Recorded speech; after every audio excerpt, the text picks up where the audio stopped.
Wild West outlaws and gunslingers are famous for some pretty incredible tales. But some of these tales can't be verified as well as some of the others. So you'll notice in some of these that we'll have a range of numbers based on confirmed and also possibly embellished numbers. Please enjoy. Robert Clay Allison, also known as Clay Allison, was a notorious figure in the American Old West. Born on September 2nd of 1841, he was the fourth of 9 children of Jeremiah Scotland Allison and Maria Ruth Allison. His father was a Presbyterian minister who raised cattle and sheep to support the family. Clay worked on his family farm near Waynesboro, Tennessee, until he enlisted in the Confederate Army at the age of 20. During the American Civil War, Clay enlisted in the Confederate States Army with Captain W. H. Jackson's artillery battery on October 15th of 1861. However, he was medically discharged 3 months later due to an old head injury hindering his ability to serve. Clay then re-enlisted on September 22nd of 1862, this time with the 9th Tennessee Cavalry Regiment, where he served under the Confederate Wizard of the Saddle, General Nathan Bedford Forrest. He surrendered at Gainesville, Alabama, with Forrest's men on May 4th of 1865 at the end of the war. After being held as a prisoner of war briefly, he and the other soldiers were paroled on May 10th and allowed to return home. Once back home, Clay was involved in several violent confrontations. A popular story relates that a corporal from the 3rd Illinois Cavalry arrived at Allison's family farm with the intention to seize it. After a confrontation and the breaking of his mother's vase, which had been an anniversary present to her from his father, Clay took a rifle from the house and killed the man. Whatever the reason, Clay, along with his brothers Monroe and John and sister Mary and her husband Lewis, soon moved west. In New Mexico towns of Cimarron and Elizabethtown, Clay began to develop a reputation as a dangerous man during the Colfax County War. In the fall of 1870, a man named Charles Kennedy was being held in a local jail in Elizabethtown, accused of going mad and suspected in the disappearance of several strangers and his own son. A mob, led by Clay Allison, broke into the jail, took Kennedy from his jail cell, and hanged him. When Kennedy's house was later searched, the bodies of those missing, including his son, were found. Allegedly, Clay Allison cut off the man's head and carried it in a sack for 29 miles to Cimarron, where he placed it on display on a pole in front of St. James Inn. He believed himself fast with a gun, but this changed when he was outdrawn in a friendly competition with Mason Bowman. Bowman and Clay had become friends, and Bowman helped Clay improve his fast draw skills. One of the most famous incidents in Allison's life occurred on January 7th of 1874. Allison killed a notorious gunman named Chunk Colbert, who had already killed 7 men by that time. The 2 men had raced their horses and entered the Clifton House, an inn located in Colfax County, New Mexico, where they sat down for dinner. During their meal, Colbert suddenly drew his pistol and attempted to shoot Allison. However, the barrel of his gun struck the dinner table, allowing Allison to draw quicker with his own revolver. He fired 1 shot, which struck Colbert in the head. When asked later why he accepted a dinner invitation from a man who likely tried to kill him, Allison replied, and this is so badass, quote, "Because I didn't want to send a man to hell on an empty stomach." This incident only added to Allison's reputation as a deadly gunslinger. Another violent encounter occurred during the Colfax County War when Allison allegedly led a lynch mob to kill Cruz Vega, who was suspected of murdering Reverend F.J. Tolby. Vega was hanged from a telegraph pole near Cimarron. Vega's family members, led by his uncle Francisco Grigo, began making threats of revenge. They went to Lambert Inn, where they confronted Allison and accused him of taking part in the lynchings. Grigo reached for his revolver, but Allison was faster and shot Grigo twice and killed him. Allison was charged with murder, but the shooting was ruled as self-defense. Allison's reputation as a deadly gunslinger had grown over the years, and he was involved in many other violent incidents. In December of 1876, He and his brother John were involved in a gunfight with a constable and his men in Los Alamos, Colorado. John was hit 3 times, and Clay fired 4 shots, killing the constable. The Allison brothers were arrested and charged with manslaughter, but again the charges were dismissed as the constable had initiated the gunfight. Clay Allison died on July 1st of 1887. There is some mystery to his death. Some say he was trampled by his own horse while he was drunk, but others have been saying that he was shot by a hired killer. Thomas Horn Jr., also known as Tom, was born on a family farm in rural northeastern Scotland County, Missouri in 1860. At the age of 16, Tom left for the American Southwest, where he was hired by the U.S. Cavalry as a civilian scout, packer, and interpreter under Al Sieber during the Apache Wars. He quickly provided himself as a capable scout and rose through the ranks. During one instance, the army was ambushed by Apache warriors as they were crossing the Sibique Creek. The officers in charge of their squad, Captain Edmund Hintig, was killed instantly, and the men became pinned down under overwhelming fire. In a desperate attempt to repel the attack, Sieber ordered Tom and another scout by the name of Mickey Free to break away and return fire from a hill. Together with the soldiers, the men managed to repel the attack.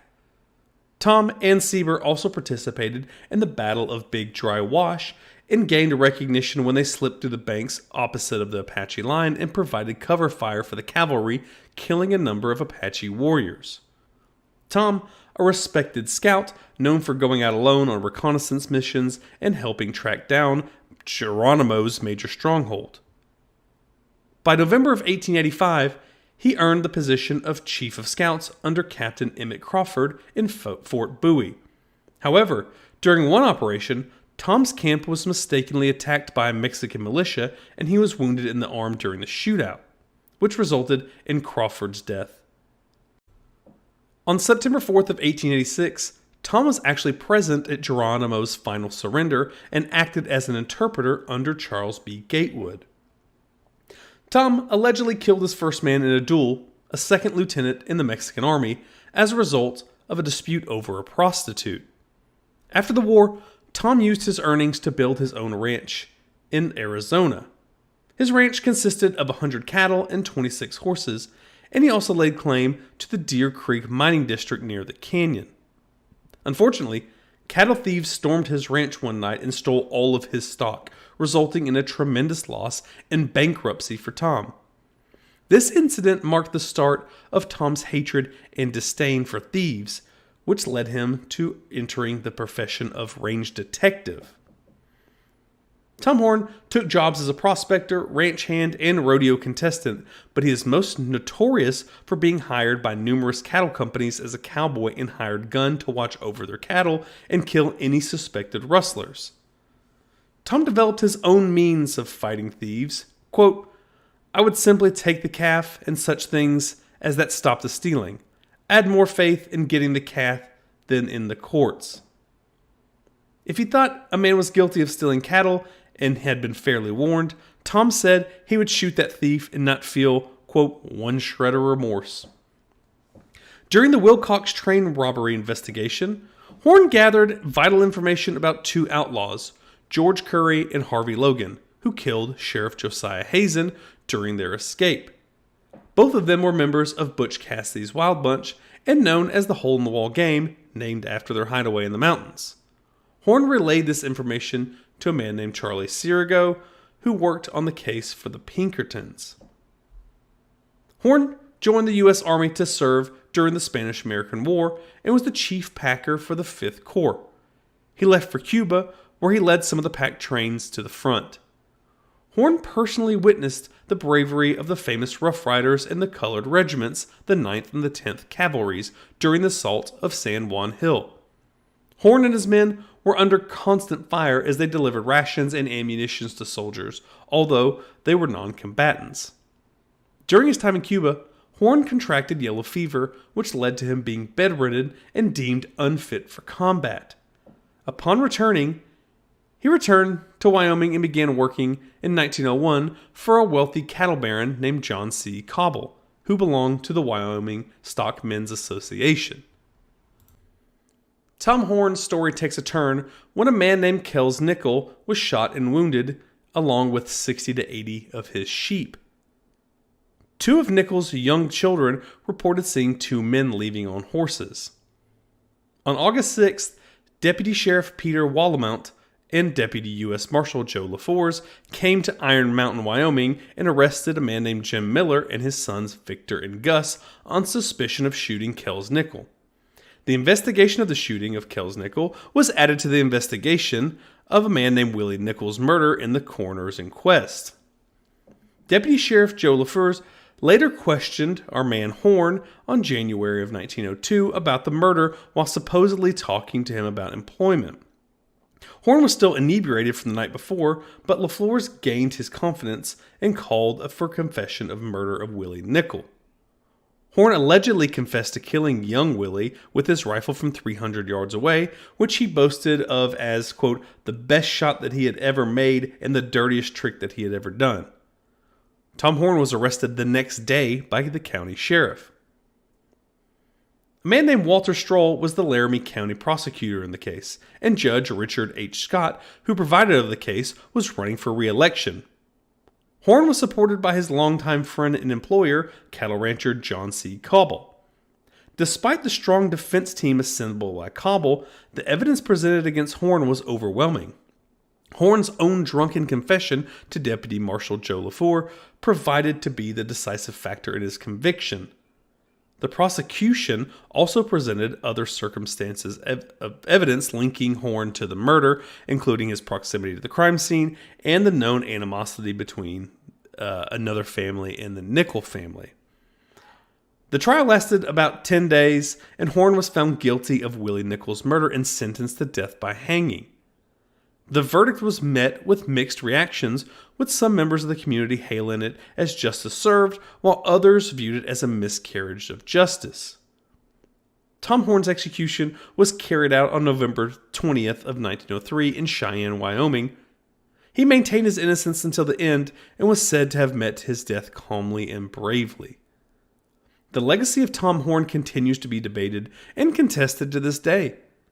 Some view him as a cold-blooded killer, while others see him as a victim of circumstance, as a scapegoat for a powerful cattle interest in Wyoming.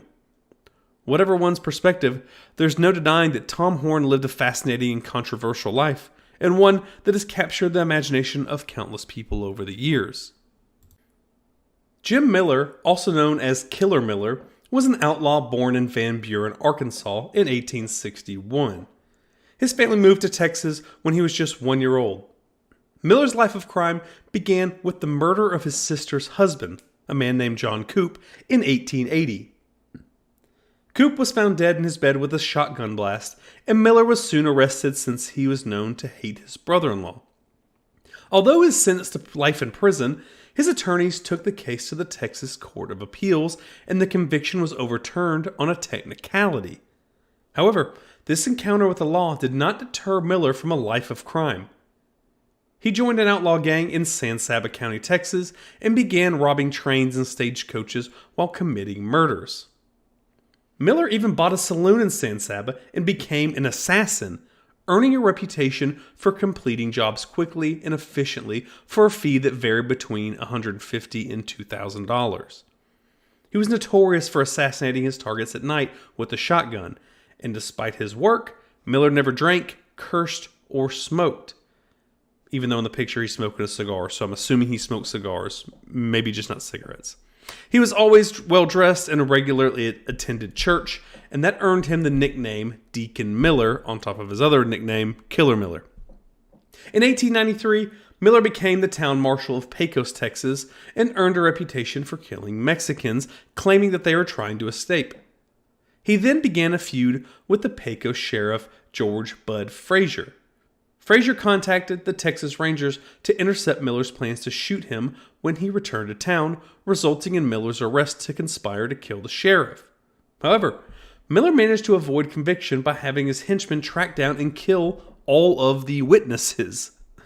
The feud between Frazier and Miller culminated in 1894 when Frazier encountered Miller on the street and opened fire, leaving him for dead.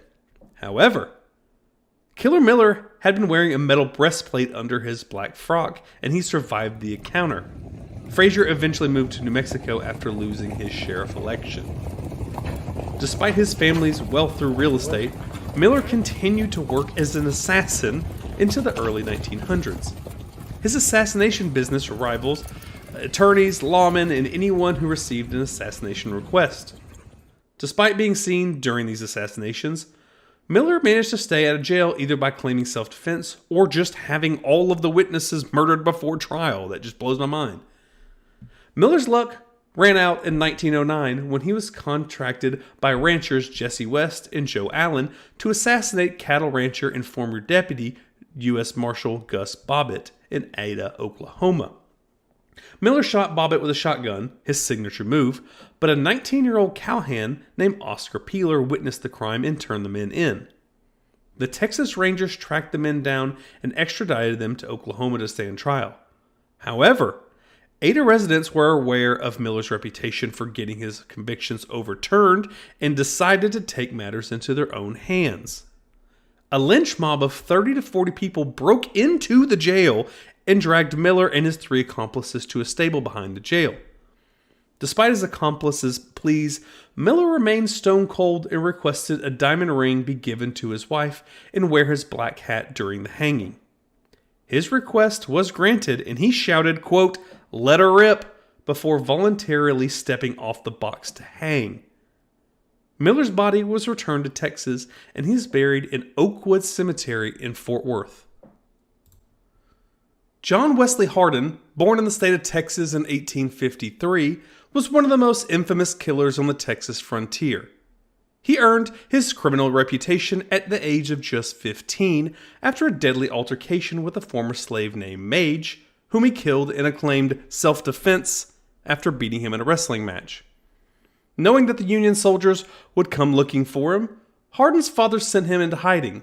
However, the authorities finally discovered his hiding place and 3 Union soldiers were sent to arrest him.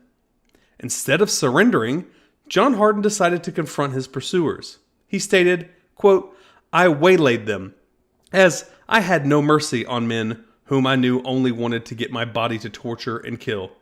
It was war to the knife for me, and I brought it on by opening the fight with a double-barreled shotgun and ended it with a cap and ball 6-shooter. Thus, it was by the fall of 1868 I had killed 4 men and was myself wounded in the arm." After this encounter, Harden became a fugitive, traveling across Texas while drinking, gambling, and killing. One story recounts his run-in with the famous Wild Bill in Abilene, Kansas.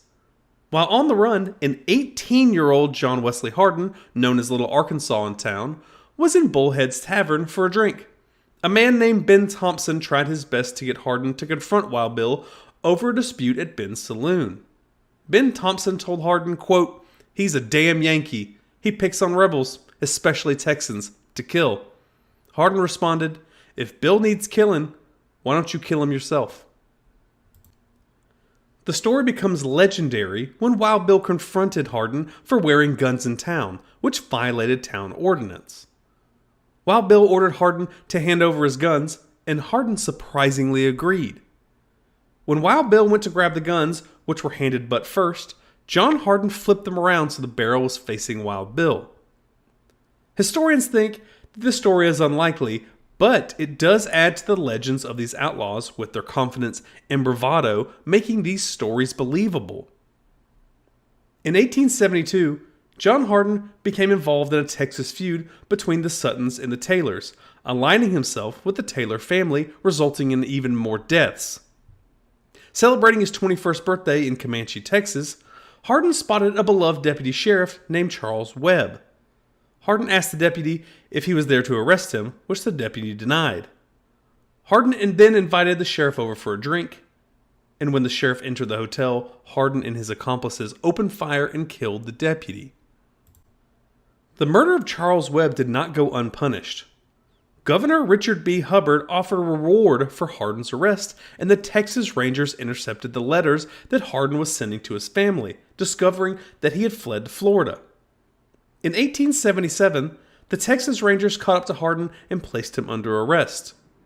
They were only able to subdue him after Harden's Colt 44 pistol was caught in his suspenders. Harden was tried for the killing of Charles Webb and sentenced to 25 years in prison in the town of Huntsville, Texas. While in prison, Harden began studying theology and wrote an autobiography that's said to be wildly exaggerated. In 1894, Harden was released from prison after serving 17 years of his 25-year sentence.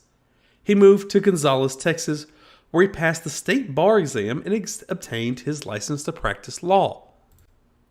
On a scorching day in August of 1895, the notorious gunslinger John Wesley Harden met his end in a saloon in El Paso.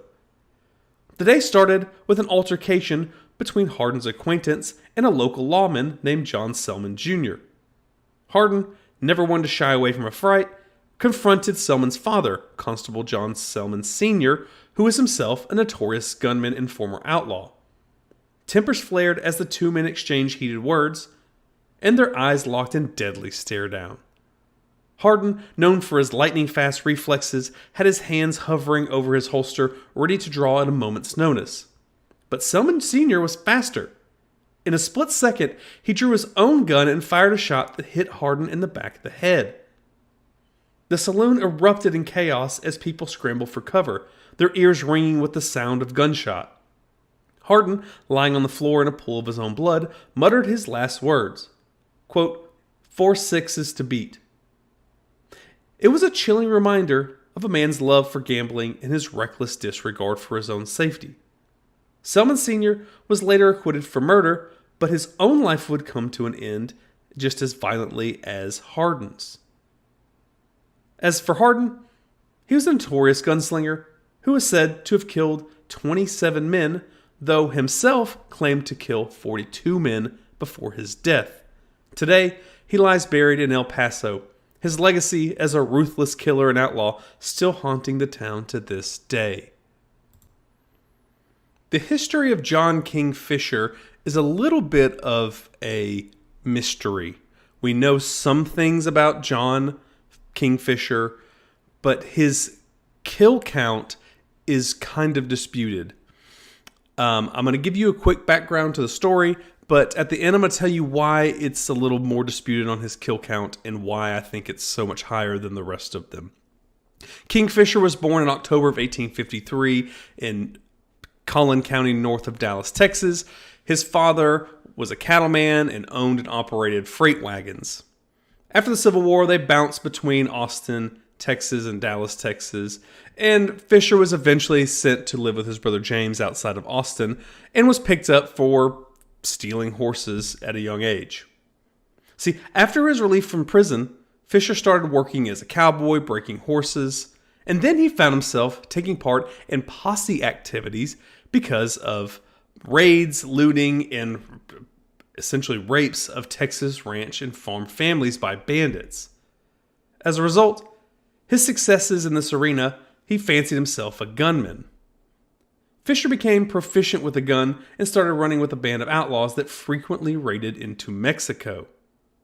A dispute arose within the group over how the spoils and loot would be divided, leading to a shootout where Fischer managed to kill 3 of his fellow bandits.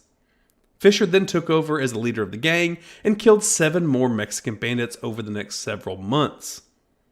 In 1872, Fischer bought a ranch on the Rio Grande near Eagle Pass in Maverick County on the Mexican border. He used this ranch as his gang's base of operations and even placed a sign on the road that read, "This is King Fischer's road. Take the other one." Fischer mostly raided and rustled cattle across the Mexican border during this time, committing acts of violence and theft against Texas settlers. By the late 1870s, Fischer had gained a reputation for being fast with his gun. He served as deputy sheriff of all things, and later as acting sheriff of Uvalde County in Texas between 1881 and 1883. During his time, he trailed 2 stagecoach robbery suspects, Tom and Jen Hannum, to their ranch near Leakey in Real County, Texas. Tom resisted, and Fischer shot and killed him. Jim surrendered and was taken into custody along with the stolen loot from the robbery. Fischer's life actually took a tragic turn in 1884 when he attended a play with his old friend Ben Thompson, a gunfight and gambler in San Antonio, Texas. Thompson was unpopular in San Antonio as he had earlier killed a popular theater owner named Jack Harris, leading to a feud between Thompson and friends of the killed theater owner. Fischer and Thompson were ambushed and murdered after the play at the theater on March 11th of 1884. Fischer left behind his wife, Sarah, and 4 daughters. The reason I say his kill count is disputed is we think we know that he has killed 26 people during his time as an outlaw, bouncing between Mexico and Texas. But interviewed before his death, they talked about the notches that he had on his pistol. And when asked, they said, "What are those notches?" And King Fischer says, "These are the men I've killed, and I don't count Mexicans I've killed." So in one of the earlier parts of this video, when I put 26 to 37 plus, we think he's killed 36, but he had 37 notches on his gun, and he's not counting the people from Mexico that he's killed. So we don't know the true story to that. He's not as well known as some of the other ones, but if we take into account his killing spree that we know about, then I can assume that it's probably the same number of unaccounted for Mexican individuals on top of the 26 to 37. So that's why at the beginning I said, we think we know. That's all I could find. If you do know something more about John King Fischer, something more official, please leave it in the comments because we continue, if we can find out more information and put it out there, that's what we need to do.